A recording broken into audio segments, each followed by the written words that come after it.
for the semi-final. Sport is getting heated, as we have already mentioned on in the first part of our watch long. Afghanistan doing the best that they can, and of course Australia have to chase a 292 that to make it through, or just to win today's match, because if they do win that match, they do cement their spot in the semi-final. And of course, here to break that match down with me, Tasman Granger, as always, and of course our guest, Mr. Sunilsa. Thank you for joining us. Are you good? I'm absolutely fine. As long as I see Aussies losing, I'm absolutely. Okay, we'll allow it. I mean, it's not all lost yet. The game is not over. It started, but we've got a video. The first inflicted. It's not how the game starts, it's how it ends. How it ends. So let's not get ahead of ourselves. But let's talk about that match, though. Very interesting one. And of course, we've spoken earlier on, Tasman, about that pitch at Wankidi Stadium being a proper one, especially for first innings. Did you anticipate to see the score that's been set right now by Afghanistan? I did mention the fact that they obviously got off to a slow start as well. And they were just going at about 4.55 overs. A lot of critics are online talking about, these guys are going to score 220. These guys are playing games. We've seen it in one of the group discussion, even she mentioned they won't do beyond. Yeah, it's one of those things that humble pie. Oh no, definitely. I knew to stay there food. as long as food. As long as they had one top guy from their top three, being the likes of Ibrahim Sarjan or Ramat Shah or any one of those three guys from the top, Hashmatullah or Mazi, one of them just batting through to the last 10 overs, I knew there was going to be carnage. Not to mention, I did warn you guys about what Rashid Khan can come in and do. Scoring 12 runs for me in the last over was definitely just salt added on to the wound of Australia for me. 291, always on the cards with wickets in hand. Well, we've got someone very interesting, important, and who was the David the Octopus, the guy who, I don't know where he gets all this wisdom. I don't know which tree you sit under, what you have, or what you smoke, or what you just eat. David, welcome to the show. If you're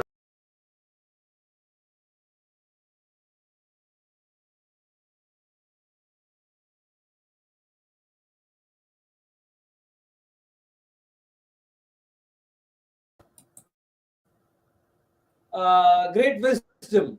Go on, my friend. David, if you can hear us. Yes, I can hear you now. Apologies for that. I'm just going to enter the studio. Did you hear the compliments we gave you? We call you the octopus, the Pope. But go on. What do you have every morning? Where do you get enlightenment from? Is it your bar? Is it your music? Or is it just your loo? I don't know. I've got some technical issues this All right, morning. we'll come back to you. We'll come back to you, my friend. What is the score right now? So currently Australia is sitting on 5 for the loss of 1 at my delight. Brilliant wicket coming from Nabil Al-Had, caught behind by the keeper as well. And we did speak about it. We had Chris on our Newsx show earlier telling us to say that the moment and point in time that seam bowlers start pitching up the ball, obviously Afghanistan today, they just have one seamer in their attack. So it's down to him to attack. Let me just ask. Could it be that they were waiting for the spinners and mentally they were preparing for it, and this guy came out of the syllabus? I don't think Australia thinks anybody's got a greater seam attack than them, to be honest with you. So anytime they fall to seam bowling, for me, it's just a delight, to be honest. David, can you hear us? Now, can you? Checking. Yes, I can. Tango calling. Can you hear me? Now you speak up. It's your for taking now. Go ahead. Well, things are going very much according to plan, according to as we spoke this morning. The stats will tell you that this will be the highest ever run chase in World Cup history. And I don't think this Australia team against this Afghan spin attack are going to be the team to break that record. So I'm very confident. The money has been piling on. If I can talk about betting, I know it's not legal in India at the moment, but the money, don't millions. worry, we'll go to jail for your. We'll go behind the bars for your wisdom. Don't worry. Well, you asked me how I'm getting my predictions. A good guide is show me the money. Where are the punters putting their money? And the money is piling in. on Afghanistan. They've now gone favourites to win this match. And if you look at their body language in the field, they're very much up for this. You can almost feel the wicket coming there. And I wasn't surprised to see the back of Travis Head. There's no Steve Smith in this team. He's had enough. He's down wrong tools. with these guys? Either they fall off from the golf cart and they don't make themselves available, or from the dressing room, they have this vertigo problem. Where have they been going? I have no idea. Have they been parasailing, paragliding? I don't know what the problem is. I think it's in the mind. And some of those Australian batsmen, their mind is scrambled. So you're looking down that Australia order and you're saying, right, who is going to score the big 100? Who is going to be the Ibrahim Zadran for Australia? Well, it's not Travis Head. He's back in the pavilion. Steve Smith's got his head in a bandage, so it won't be him. So who are we looking at? Dave Warner's had a good World Cup. Can he see them through? Yeah. But then Dave Warner against... the time Dave Warner is... He's the local boy. He's played on this for far too long in the IPL. So he knows a thing or two about the surface, the place, the temperament, how the pitch is going to react in the evening. So there we go. Sunil, just to stop you there in your tracks. David Warner's just been dropped as well at 1.4 overs. Wow. In the same over that Travis Head just came off. Obviously a tough chance as well. Can you do that? Uttari. Zos, loudly. Uttari. What does that mean? You know what it means? What does it mean? Oh my God. Amir Khan. Does anyone have Amir Khan to talk about? Yeah, go on, David. Sorry, we've got a long watch along here. I mean, you got to do as well from London. Do you want to do Uttari? Uttari. Not too bad. Not too bad. I mean, it is Uttari. It is Uttari because you see, Afghanistan's weakest suite is probably their fielding, and they've got to take those catches. I mean, catches win matches. So, predictions can go out the window if they're not going to take their catches. And, for what I've seen, that was a catch that should have been taken. Now, assuming that they gobble up any other chance, Dave Warner may not give too many more. Although most of Warner's runs at the Wankhede Stadium have been scored against the Pacers, he won't have come across many four-pronged spin attacks. Now, do you think this pitch is helping the spinners? I think it is. I think it's slow and it's got turn. So, look, Rashid Khan, the man with the Midas touch, look at the way he got those runs at the end. Having already been dismissed, if you remember, the decision was overturned when he was out caught by Stoinis. It turns out the ball had hit the floor. So Rashid Khan was called back in to bat. And then in the last 5 overs, he played some shots that you would normally see at Wimbledon. It was he played a forehand smash and a top spin. They weren't cricket shots, but Tasmin was talking about this earlier, how T20s introduced innovation into the 50-over game. And I don't want to come across as some old crop who's down on T20. I'm not. I love the T20 game, but it's only part of the picture. It's all cricket. And we need to respect all 3 formats. In terms of, but I'll just carry on. That. And we did mention how T20 has actually changed the complexity of the game. You talk about how Afghanistan was going at 4.5 to 5, maybe even just over 5 and over. But in their last over, coming and scoring at 10.7, that tells you that they are that T20 squad. We spoke about the fact of the tactics in their changing room to break down the overs in 10-over spurts this morning. And I think they played their last 10 overs brilliantly for me. I think the great... They did. I mean, as we discussed earlier, Sunil, sorry, can I just make the point that Tasneem and I were saying earlier during the watch along that, keep it simple. Make your coaching instructions simple. And Jonathan Trott is doing that for the Afghan team. They've got a really clear plan where they want to be at the end of 10 overs. Hold on to the thought. I'm glad an Englishman is praising an Englishman who's a coach of not the English team. You know what I mean? Well, to be fair, Sunil, I did give South Africa credit. Jonathan Trott is a South African, and he learned his cricket in South Africa. and came across to England. Let it go on. Please take a bow. Yeah, go ahead, finish that. Then I'll come just in Well, no, after he's that. one of yours. He's one of yours. I can't claim him as an Englishman.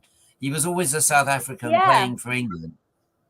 And it's like saying we didn't produce Kevin Peterson, and Australia didn't produce Marnus Labuschagne, who's known in South Africa, I believe, as Marnus Labuschagne. Did I get the pronunciation right? Yeah, and it would be very criminal of you to even claim him as yours, like you said that you did not produce any of that. But coming back to what we spoke about earlier today, we spoke about, Afghanistan probably wanting to cause an upset in today's match. But funny enough, you did not mention any of the key players that actually played in today's match, making the key movements and obviously the key runs for Afghanistan in the 21-year-old Ibrahim, as well as Rashid Khan, David. Were you listening to the conversation? They were the two players I was talking about. Ibrahim Zadran, who I predicted would be the highest run scorer, and Rashid Khan, who is hitting. You're not listening. David, yes, you did mention them, but did you see, did you see them doing what they actually did today? Of course, with the 21-year-old scoring the most historic century for Afghanistan in international cricket. Can I give you one fact? Sorry, but interject and say something nice about Afghanistan? The top 5 scores that they have achieved in their ODI status, 4 of them have come in this World Cup. 291 versus of 5 versus Australia today, 286 for 2 versus Pakistan this World Cup, 284 against England. Yes, an Englishman is listening to it earlier this fortnight, and 272 for 8 versus India. Yeah. Of course, they lost the match, but 4 of their top match run scoring, Afghanistan. Well, to I say was that going how to come good they back are. on the lady's point there. You said I didn't mention Yes. any of the key players in this morning's watch along. They were the only 2 David? players I picked out from Afghanistan. You did Ibrahim mention them. Zadran, You did. I predicted him to hear me out. I predicted him to be the highest right. scoring batsman in the Afghan team, and I said he would get over 50. Yeah, I didn't predict 100, but I said he would get over 50, which he did. The girl has accepted. Okay. Okay. As for Rashid Let's move on to your Khan, English. I am. No, hear yeah. me out. Hear me out. He's played over 52 matches. Now let me ask you one more thing. Do you recall the days when he was playing, Jonathan Trott? He was playing and he took suddenly leave and he says, no, I'm mentally not strong to take. I'm kind of mentally ill or something. You remember that? He had a mental breakdown. Today, he's leading the pack of, he's leading not a pack of wolves, not a pack of wild dogs. He's leading the pack of hungry hyenas going in for a kill, and the kill is called Australia. How do you think a bravado player, a team of boys like Afghanistan is handled by someone who was mentally weak? That's the question, brother. Okay, I think you're being tough on Jonathan Trott, even though he is a South African. I'm going to Englishman. It hurts you, David, it seems. I'm going to defend him. I'm going to defend him here. Go on. Yes, he did. He did stand down for a brief period and announced that he would be returning home due to mental health issues. If you remember, they were losing 4-0 to Australia in a 5-match series at the time, and they were blown away by Mitchell Johnson. Got 4 victories. Just imagine, they've got 4 unbelievable victories, and the man is the same. What happens to his mental health? Well, I think he learns a lot. I think any of us who've suffered from mental health issues know that there is a way back. It's not like it's a downward slope. He needed to take time away. His mind was frazzled, like Quentin de Kock's was in previous tournaments. But you can see the benefits of when their mind is clear. Quentin de Kock's had all sorts of issues with the South African management, with the cricket board. And whether it's that type of thought going in your head, but your mind needs to be clear. And I think Jonathan Trott has a calmness. I mean, he won a lot of matches for England, didn't get the credit because we always saw him as a South African interloper. And whenever England lost a one-day international, it was always Jonathan Trott's fault for batting too slowly. But look at his record. He averages over 40 in ODIs, and he's given a calmness and confidence to these Afghan batsmen. You know, he's told them, don't panic. If you get to 140 from 30 overs, that's our target. Just back yourselves to do what Tasnim was saying. You know, the Tasman with this acceleration, the T20 type acceleration. And I do think that Rashid Khan, with his improvisation, Nabu, they've got the ability to, you know, to increase the scoring rate at the end. But I was delighted for Ibrahim Zadran, because I'm saying that, you know, because he's a wicket keeper as well, I believe. Am I right in that? He is the keeper. Yeah, and his keeping's been excellent in this World Cup. But it's much easier, as Quentin de Kock has discovered, it's easier as a wicketkeeper to score the runs in the first innings than doing like 360 squats or whatever many overs there are. As a wicketkeeper, it's tiring. You're squatting those of us who go to the gym might do like 10 or 20 squats. Imagine doing squats for 50 overs and then having to go out to bat with only a half-hour interval. It's very difficult. But batting first gave Ibrahim Zadran the opportunity to show what he can do. And I love the confidence with which he said he knew he was going to score 100 by the end of the World Cup. How many English players would say that? Be lucky to get into double figures, most of them. Yet Zadran's predicted he was going to get 100. He said that on world's television airwaves. And there he was doing it. So all credit to him. I think Australia are going to struggle with this chase. I mean, let's see. What is the latest score from the Wankhede Stadium? They're currently on 32 runs for the loss of 1 wicket in 4.4 overs. David Warner's out there. He's currently on 17 off 19. He's hit 3 fours right now. And, I'm questioning a bit Afghanistan's choice of bringing in Azmatullah Omazi as one of their current bowlers. He's traveling. You know, he's gone for 13 runs so far, and he's still got 2 balls to go in his first over. I believe, they made the change too soon. For me personally, not entirely sure why they got Mujib coming off for him as well. Yeah, I mean, Jonathan Trott can't do this on his own. He can't control the bowlers and the field placing. So the skipper's got to come to the party. The Afghan skipper's got to do this. And I noticed that Steve Smith, maybe he got vertigo when he saw Mitchell Marsh returning, because Mitchell Marsh returned home for personal reasons. He's now come back in, and that may have brought on Steve Smith vertigo. And if Steve Smith was feeling poorly before, imagine what he feels like now with a man taking his place. Mitchell Marsh has already come in and hit a 6 and a 4. He's got 14 off 7 balls. So we know Mitchell Marsh is capable of an explosive inning. So maybe I've answered my own question, because he's the replacement for Steve Smith, and he looks in decent form. So, look, Afghanistan have got a chance here of an historic victory and a place in the semi-final, which will, I know, please Milady and Tasnin, and will also please me, because I'm holding a 66-1 betting voucher for Afghanistan. So for every pound, every English pound, which is I put on, I'll get 66 English pounds back, which is enough probably to buy at least a couple of meals out, and my vet's bill will be paid as well. I thought your vet's bill was already paid for. He's back in. Poor Parker, our dog, has had to go back in for a second round of treatment. He doesn't want to go in any more than we do. He doesn't like the vets. But, it's for his benefit. And, someone said, why didn't I take insurance out? Well, you just hope that the dog's going to stay fit, don't you? And he has been fit, but just a bit of ear problems. I think he's been listening to too many watches. I can safely comment, English dogs are much fitter than the team that they represent. Sorry. Oh, wow. Well, we do have an idiom in the English language as fit as a butcher's dog. And yes. It means that, I'm not quite sure why we've got that idiom, but people use it. And this is taking a dig at your country, at your country's team lineup, which they gladly put on their crest, which is 3 lions.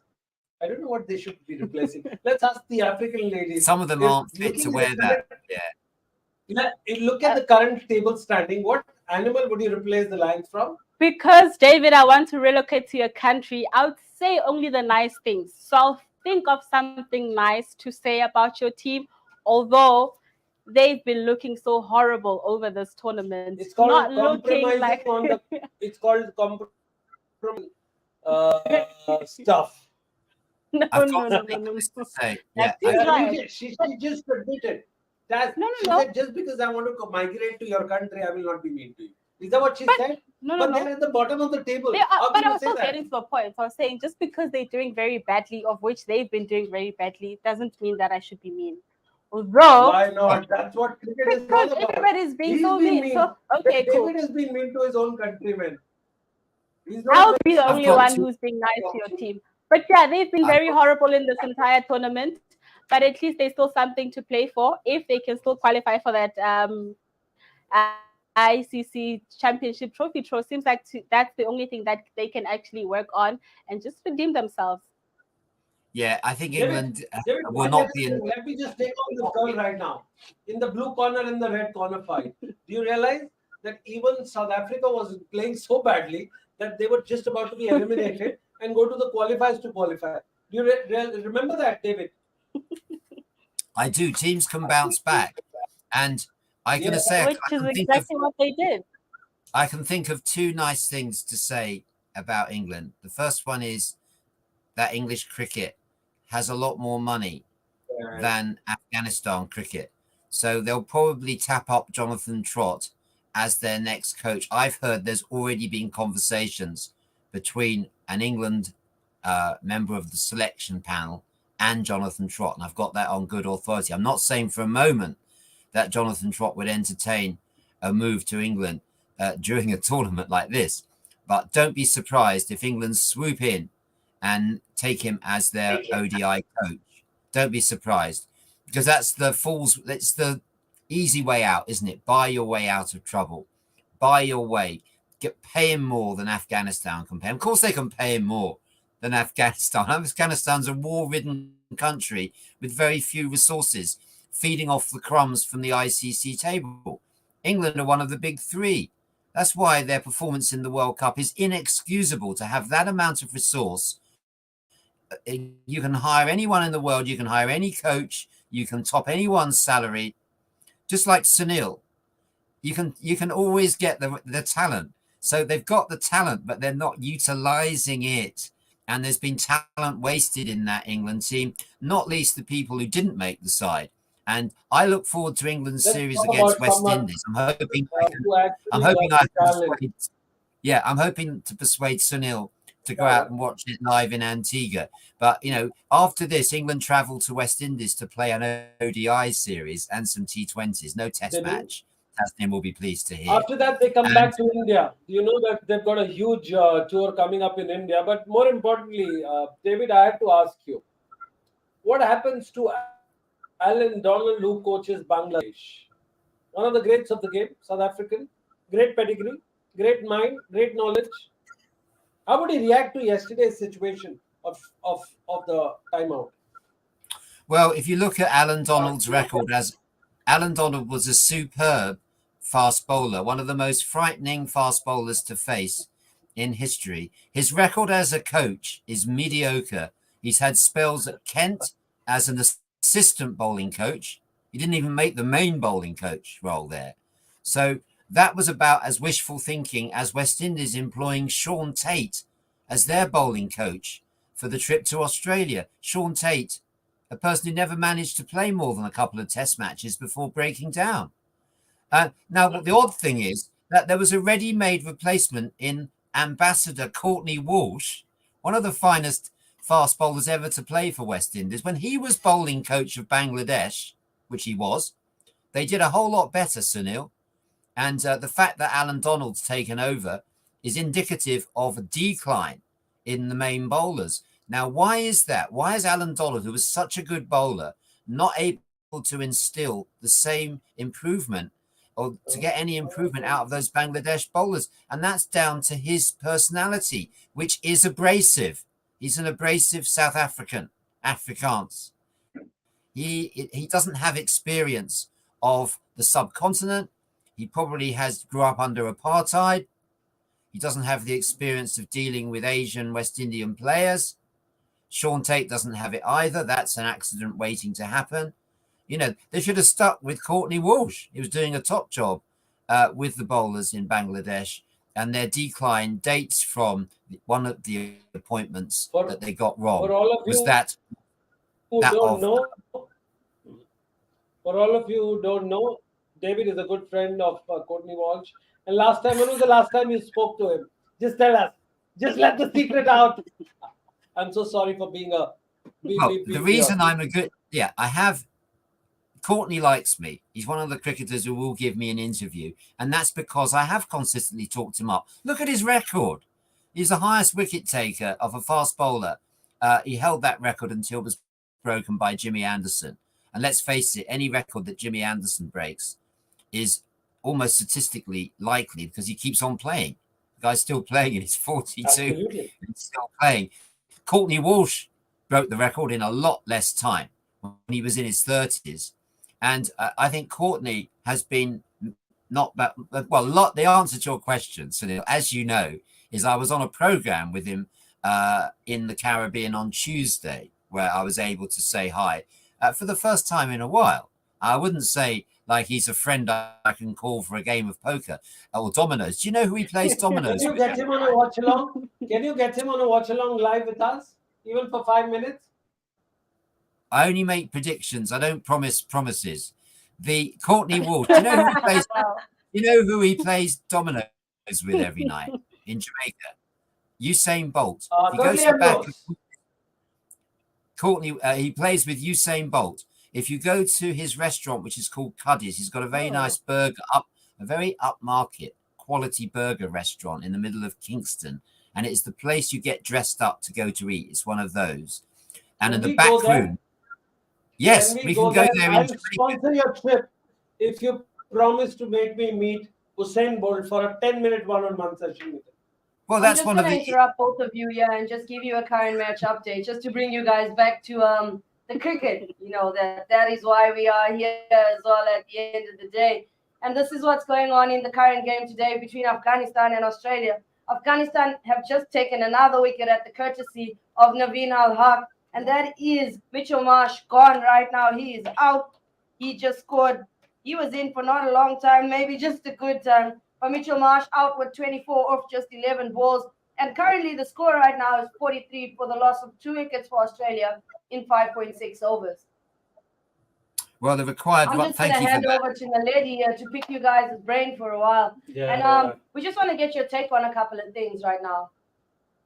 Yeah. Before you do that, Naledi, before you do that, I just want to come back to what Sunil said, because he's a man who is as good as his word. I've already discovered that about him. If he says something's going to happen, it happens, which makes him unusual in India, which is a country where talk is cheap.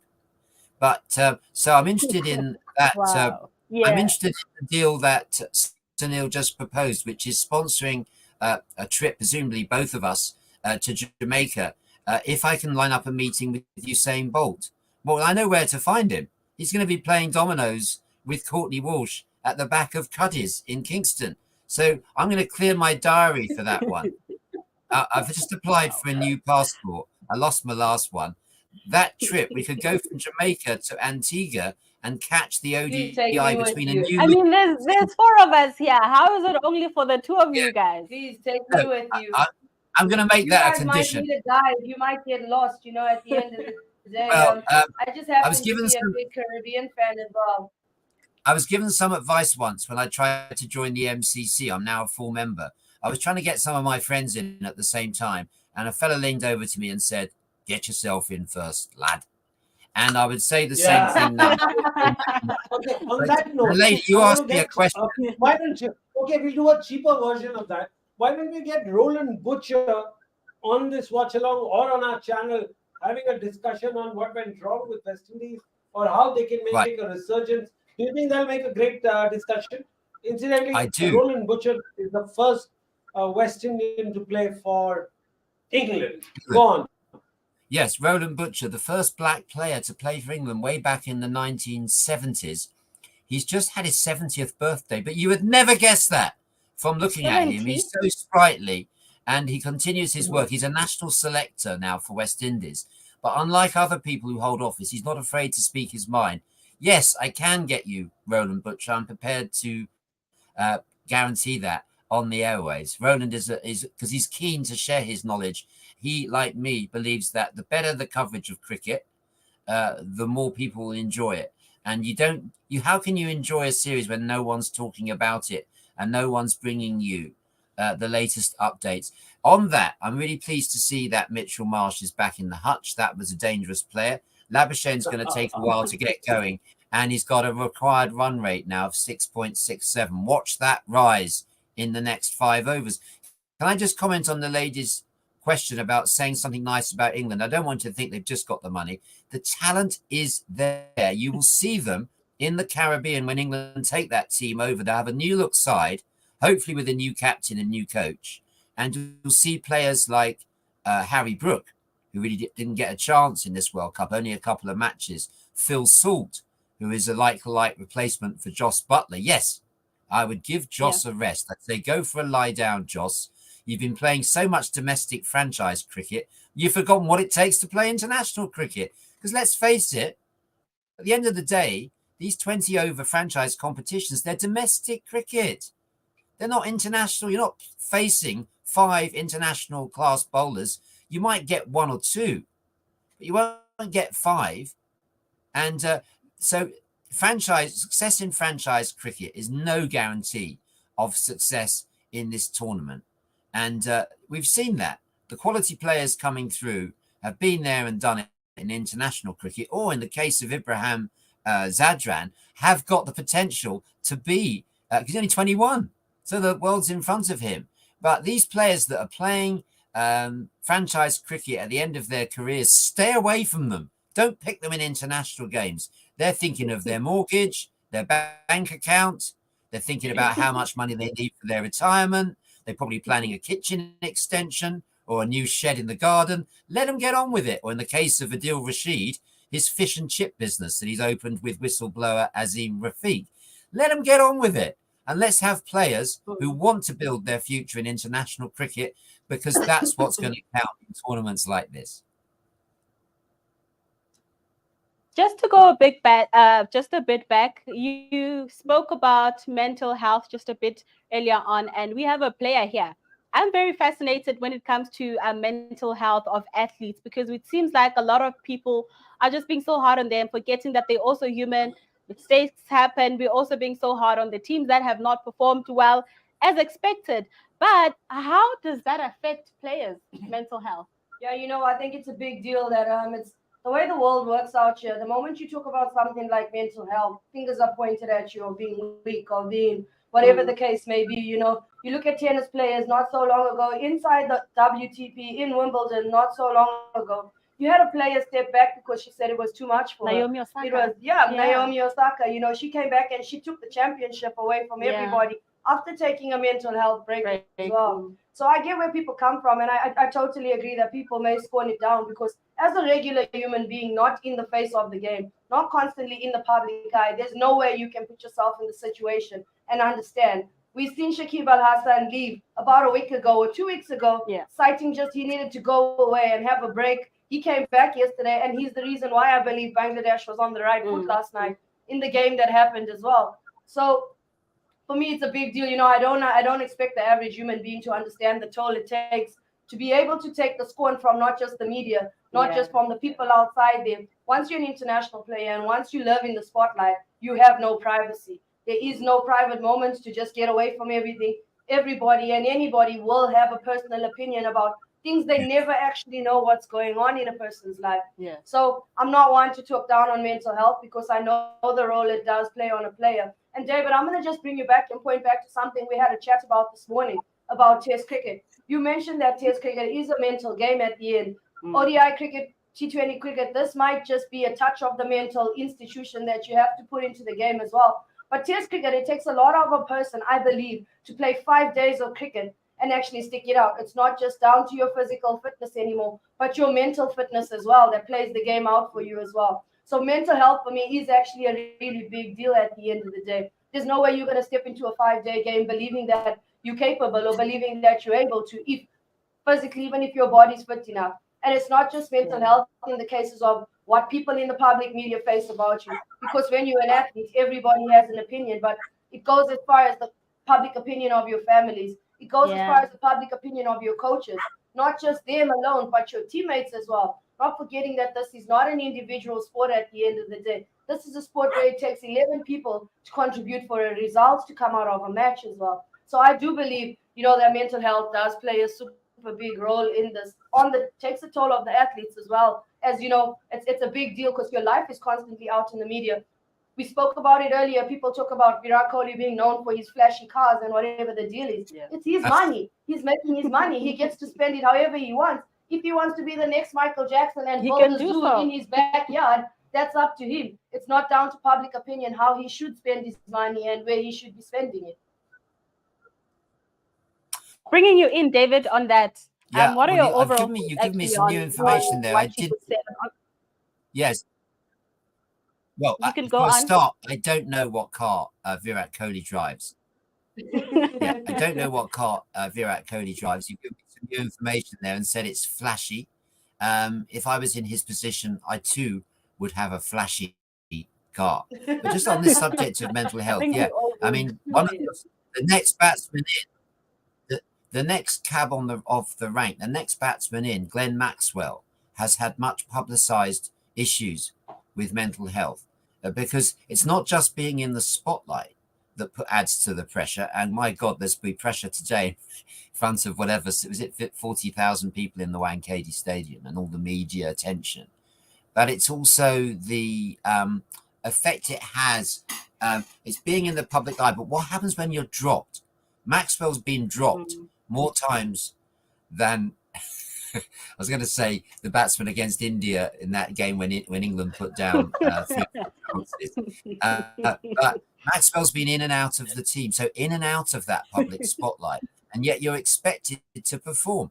I mean, the other player, mental health is becoming less of a taboo subject in the UK. I don't know whether this is the same in Africa continent, but it's much less now of a taboo subject. And it was the batting coach for England, Marcus Trescothick, who was the first one to make public that he was having problems with his mental health. And he announced that he would no longer tour because he got homesick and couldn't really clear his mind without his family around him. Well, he's the why did you appoint him as batting coach then on this long tournament? What has he really got to offer if he himself is homesick? If your batting coach is homesick, your bowling coach, I couldn't even tell you who it is, and the other assistant coach, Carl Hopkinson for England, has only played a couple of first-class matches. So never mind Matthew Mott's record. I'll tell you someone else who is a good friend of mine, and that's Graham Thorpe, Sunil. Do you remember Graham Thorpe, the very effective opening batsman for England? Now, he called home on a long tour of Sri Lanka, and I was with him at the time, and he called home and the phone was answered by his wife's tennis coach. It was 9:30 at night. What is your wife's tennis coach doing at home with your wife at 9:30 in the evening? He didn't have an indoor tennis facility. So he discovered through that phone call that his wife was having a much publicized affair with her tennis coach, and he'd moved in to the family house with his own children. How can you play in those conditions? How can you play when your mind is thinking about what's happening domestically or whatever? Choose the right girl when you get hooked. Well, he's married again. The good news is he married again very happily. But Graham has not been well. He had a minor stroke. He was blamed. He was scapegoated for the last tour England made to Australia. Graham Thorpe was the batting coach and made the mistake of being pictured on video with a cigar after England had just lost the series and was promptly made the scapegoat and was fired. He was sacked as England's batting coach. Do you know what he then went on to do? He then appointed, immediately, didn't take a break, even though his mind was frazzled after that series. He was then appointed coach of Afghanistan.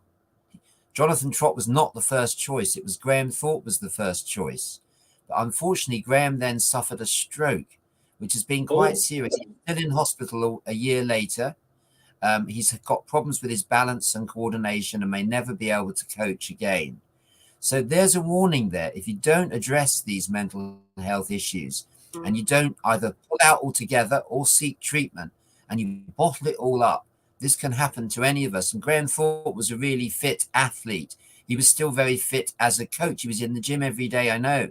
And yet that all the pressure that built up, because, you know, when you tour Australia as a losing side and you keep losing, there is no hiding place. As Tasmin was saying, you know, this is real pressure and the family gets brought into it and all David, that. I'm going to hold you here. I think we have an update. I'm sorry, but I'll have to hold you on here. I got another one for you, David. Your day just might be getting better and better at this stage. I think you just might have to promise us a couple of slabs of chocolate here in the studio because you're looking like a winner today. Australia currently 49 for the loss of 3. They've just lost David Warner to Azmatullah Omazi right now. And is that 100 pounds? Is that 100 pounds? Make it 200. Make it 3. I don't have the money yet, Going for but I do David. have 1. I do have the chocolate. I do have the chocolate. Oh, I've got wow. Tony's this is brilliant. chocolini. I hope it arrives here before we actually leave, heading back to Africa. In 2 weeks. No, I think it's time to. No, you gave me permission to eat a couple of chocolate pieces now. I'm going to go eat my chocolate. Is a chocolate ice I'm gonna cream go better eat option or chocolate just?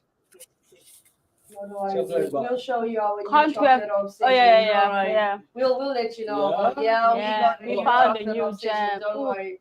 Oh, sorry. I'm entering into with my weight, I'm know- entering into a different territory and we're not going there. We're coming back to cricket. Just talk about the score right now. Yeah, actually, I'd love to say, I'm sitting here watching the live feed, ball by ball feed of what's happening. And in the 7th over, Azmatullah Omazi bowled a maiden over to David Warner. Previously, before that, the over he had bowled in the 5th over, in the 6th over, actually. He was actually sent around the park, and I criticized the fact as to why they took Mujib off early and brought Azmatullah back on. But now Azmatullah's just come in the 6th, 7th over. He's just adjusted his lens, Bradley. It sounds like he found his feet because he bowled a maiden over. Come forward, come to the next over. David Warner didn't get much to face, got 1 run in the 8th over, got off strike, left it down to Marius. And then he comes the first ball of the 9th over to Azmatullah, and he's out. Straight after bowling a maiden over to him, Azmatullah just comes and bowls Warner out. When last did you hear of David Warner coming out bowled, as opposed to getting caught probably on one of the longer boundaries?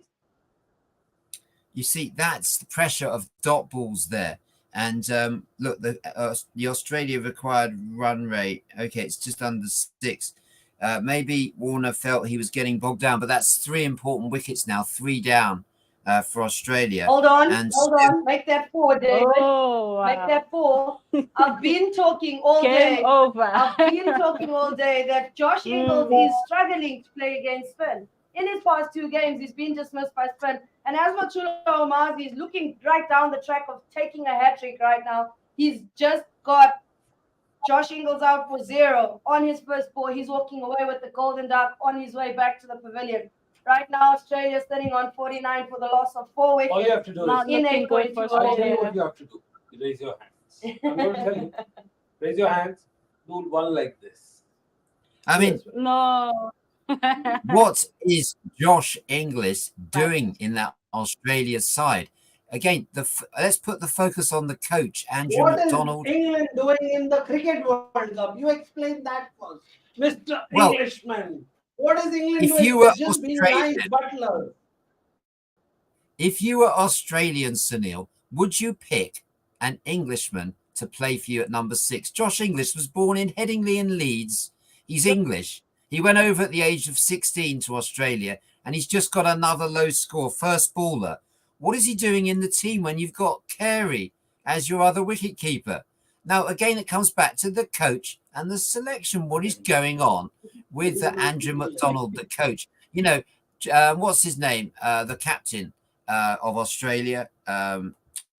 Inconsequential Pat Pat Cummins. Pat Cummins. He couldn't wait to get rid of. They couldn't wait to get rid of Justin Langer as coach. They said he was too intense, and they've gone for this But who's the laid-back. coach of England, by the way? I'm forgetting. Again, an inconsequential name. Who's the coach of England right now? right now for the next couple of days, Matthew Mott. He's only got a week No, left. for Australia. It's the coach they went for is Andrew McDonald, who is a player that won't be familiar to many people. He never played a test match, played a handful of ODIs, maybe a few more. But, you know, Cummins and the players got rid of the previous coach. They had a revolution inside the camp. Mutiny Yes. on the Bounty. And they got rid of Justin Langer, who said he was too intense and it was too pressurized. Well, they But wanted don't you a want more laid back. intensity here? Cricket Yes, is they all an wanted- intense game, Absolutely. isn't it? They wanted a more laid back coach. They've got Okay, one. one question. He's so laid back, he's David, comatose. David, just hang on. Just hang on. What if these guys played under a fiery Kapil Dev or Imran Khan? Just imagine the pressure they would go through. I mean, they would call it harassment at workplace. Won't they? Verbal assault.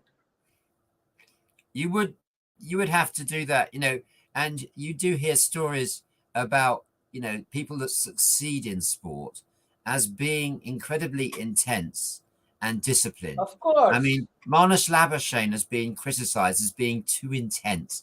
I mean, how can you criticize someone for saying they're concentrating too hard? Yes, Justin Langer was tough on the senior players. And do you know, it reminds me a bit of coaches who've had trouble with the Indian star names in the past. Now, they've had trouble with them for two reasons. They're either being too hard on them or they're being too soft. In the case of Anil Kumble, who was an unsuccessful coach, he was never able to command the dressing room because Virat Kohli and co, why should they listen to what he has to say about batting? Never scored a run. And he was soft on the players. And, you know, and now India's improved. You've got Rahul Dravid, the wall, who deserves credit for the way he's managing the team across all formats, I believe. He doesn't have this one captain per David, I'll format. take a step back and let me just navigate this conversation. We'll come to South Africa in a while, but let's navigate this conversation on to Sachin Tendulkar. You know, yesterday he was in the Afghan camp and had a heart-to-heart chat with all of them. Guess what he would have spoken? And do you think a pep talk from the greatest man at his backyard would have done to the players' confidence? Your views?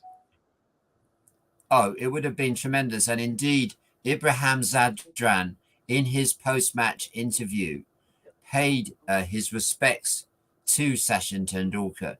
And he did say that the speech from Tendulkar had a huge impact. But I ask you guys this question. How did Sachin Tendulkar end up in the Afghanistan changing room? Because Jonathan Trott invited him. He was invited. Chacha, listen to me. Bauji, listen to me. Now, this is a story that goes back to England. The year was 1987 when two under-15 players went to play there on a school trip, sponsored, self-sponsored. One of the guy was Ajay Jadeja. The other guy was Sachin Tendulkar. Of course, they played, they stayed, they were friends, they spoke to each other, they felt nice, good. The camaraderie went on and on and on. You know about it. Now, just roll over the years. Sachin Tendulkar is playing his last first-class match. Now listen to this. And they're playing against Haryana, which is a side which Ajay Jadeja used to do. Guess what happens? Ajay Jadeja has retired from the game. He doesn't play long, so on and so forth. Guess what happens? The president of that, or the head of Haryana Cricket Association, gives a call. Young boy, very nice, amiable lawyer, Anirudh Chaudhary, gives the call to Ajay Jadeja and calls him to be the skipper of the high-profile last match of Sachin Tendulkar. Guess what Ajay Jadeja does? He's not played active cricket for past 10 years. Ajay Jadeja comes in. And guess what he does? Sachin Tendulkar on that match gets really high and he scores a match-winning century, I guess. Ajay Jadeja, all this while, is going under his skin, getting under his skin, trying to irritate him, play the mental game. And after the match, what happens? they all hug each other, and Ajay Jadeja makes that statement saying that I knew, Sachin Tendulkar tells the story. He says, I knew what Ajay Jadeja is capable of, getting inside the skin, irritating and just distracting. And that's what it did. The friendship of Ajay Jadeja and Sachin Tendulkar remains ever so strong. Of course, we'll never come to know how close they are as friends, but definitely the bond which they set as under 15 still continues. And I can bet my money it is only and only because of Ajay Jadeja that Sachin Tendulkar made it to 1K and have a pet talk. Of course. Well, I would take Very that. true.